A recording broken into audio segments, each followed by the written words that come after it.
What is going on to you, crew? Welcome back to another episode of Cut for Time. You're going to be joined by me today, Gage, Extra Points, as you know me, and I'm going to be interviewing a very special guest. We're going to get right into it. I am welcomed by none other than USC receiver Chris Caulk. How are we doing today, man? I'm awesome. Thanks for having me, Gage. I'm really looking forward to it. Yeah, absolutely. So I know that you wanted to get into your story a little bit, and I was doing a little background on you. I looked into you just a tad for Yeah. this interview, and I know that you started off playing baseball. You were cut from the baseball team, and you were like, you know what? Let's give football a shot. Let's see what we can do in Yeah. football. You suffer a big injury right off the bat, the ACL, the meniscus, and then you go on to pursue bigger, better things. So go ahead, tell me all about it. I'm ready to hear it. Yeah. Baseball is always my thing, dude. Like it was always what I wanted to do. Even when I was thinking about my story the other day, and I thought part of it was that I went to USC baseball camp like the year or so before I played football. So I was thinking to myself, like, dang, I was really into baseball too. I was really trying to Yeah, get into scout ball and all that kind of stuff. So baseball was always the method. Like I was always connected to baseball. But yeah, obviously God had other plans. So playing the first game of my senior year when I got after I got cut from baseball, I decided to play football. Then went from football getting tearing my ACL in the first game. Just a little adversity right off the bat. But yeah, the crazy part about that is it's tough to like fathom because you never really consider that people are recruited, especially at schools like USC, after their yeah, sophomore, junior year, senior year latest. Like most of you guys are committing, national sign days like juniors and stuff like that. I mean, absolutely. obviously, yeah, but it's something you don't really consider. So it's a wild story that took every part of the phrase hard work. You work so dang hard to get these kind of things, and I can tell you that I am living proof that if you commit to enough, put your best foot forward day in and day out and get after what your goals are, I promise you you'll always end up in the best situation possible. Would you say that's the biggest lesson that you took from all this is just that putting in the work is always going to get you, the results one way or another? Yeah, for sure. So there are a couple, but they both lie within that realm. The biggest one for sure is that if you put in the work, like, if you put in that hard work day in and day out, like good shit will happen. But at the same time, it also gave me that perspective that there isn't a goal too big for you. And if you're willing to put in that work in concatenation with putting in the hard work with the big goal, there isn't a damn thing that can stop you. That's Absolutely. probably the biggest lesson or combination of lessons that I learned from this. Okay. Yeah, and obviously those are huge. Those are going to stick with you the rest of your life. What would you Mhm. say is something that wasn't so great that came out of it? A lesson that you were like, man, whether it be just putting too much effort into one particular portion of it or something that you found was a bad habit that you wanted to get away from? That's a fantastic question. I've never thought of it from that perspective, but what I will say is that what I learned from my time at SC is that I put so much emphasis when I was there. I was proud to be a Trojan for sure. Like I Yeah, was so proud. I worked so dang hard to get there, and I was always wearing my gear and all my stuff around. But I almost found identity in it. So like it wasn't like Chris, it was like USC football Chris, and like I wanted everybody to know. And maybe that's definitely playing on some insecurity that I had from because I think it's just because everybody doubted me when I was coming up. yeah, And just all the kids who I thought were going to be in my corner just weren't. And I think I put so much of my image and so much of my person in that because I was so hell bent on letting these kids know that I was there. yeah. So yeah, I'd say that's the lesson that I didn't anticipate learning, but I definitely did find value in. I like that. I think that's a great answer that you just worked so hard to get to that point that once you got there, you wanted to show it off as much as you could. And there's some pride in that, but obviously you don't want it to become more than yourself. Sure. Yeah. Exactly. Yeah. So you obviously work your butt off.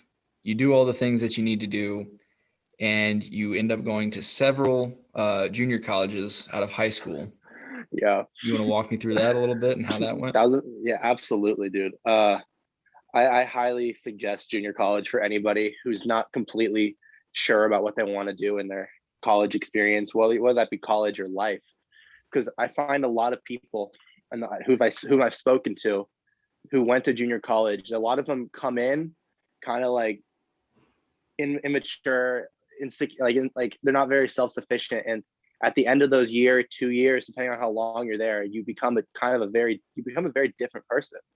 And that's amazing because you literally don't have a whole lot of people to talk to when you're in junior college, because you go to school, you get your work done, then you're trying to get to your next school. And I think that's good because it kind of gives a lot of people another goal to try and hit. And it gives a lot of people a lot of that it's tough to describe, but you get a lot of internal fortitude. Yeah. So first year I went to Santa Monica College, I was just doing my thing. I had just had surgery, so I was doing what I could in the weight room, upper body, going to physical therapy out in this one place in Pasadena. After that, I went to my second year of junior college. I was going to Pasadena City College for my first semester. Then after that, I transferred to Mesa Junior College in San Diego because I ended up going and living with my mom after the first semester. And it worked out great. I mean, I'll tell you what, like, you really find out who you are and you mature so much in junior college. And I highly, highly recommend it to a lot of people. Yeah. And I totally agree with that as someone that, and I don't have any shame in it. You know, it's part of me at this point. I went to college, to a university right off the bat, didn't do too hot my first year. And a lot of Yeah. that had to do with, you know, me being immature and me needing to Mm-hmm. step up and take responsibility for myself. Yeah. So looking back, you know, junior college would have been a great option for me. So anybody out there, any of our listeners or anything, I highly recommend taking that to heart. If you're not sure what you want to do, that's definitely the right path. Exactly. I had a friend. I mean, my friend wasn't an athlete, but he went to a big school. I would say friend, a kid I grew up with. He went to a really big school, really big party school right off the bat. Was in there, hardly went to class, and then ended up getting in some trouble, and then dropped. They call it dropping back.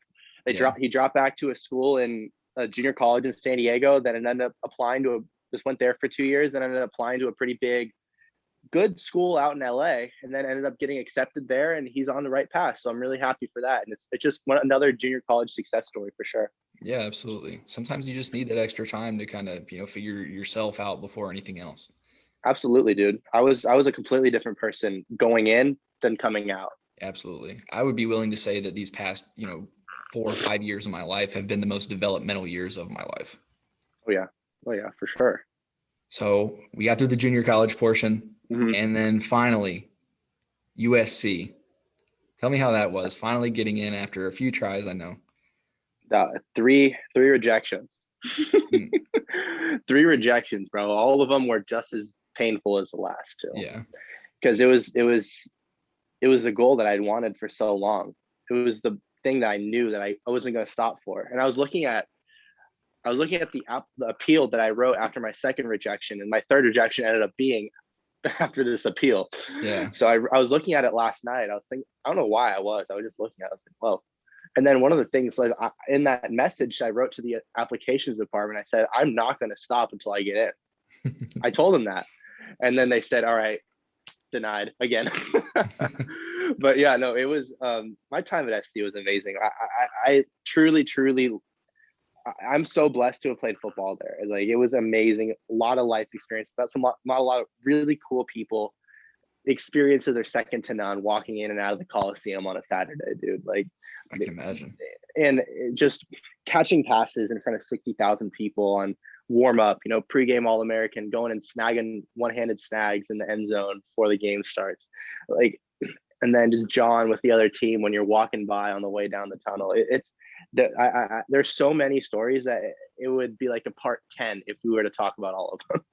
I can imagine. Yeah. That's got to be an awesome experience, especially Oh yeah. after those years of working toward it. It's got to be extra sweet. It was rewarding as hell, dude. It was rewarding as hell. And it was such a sweet text that I saw when that day that I got brought onto the team. Yeah, go ahead. Go ahead and take No, me through bro. that some.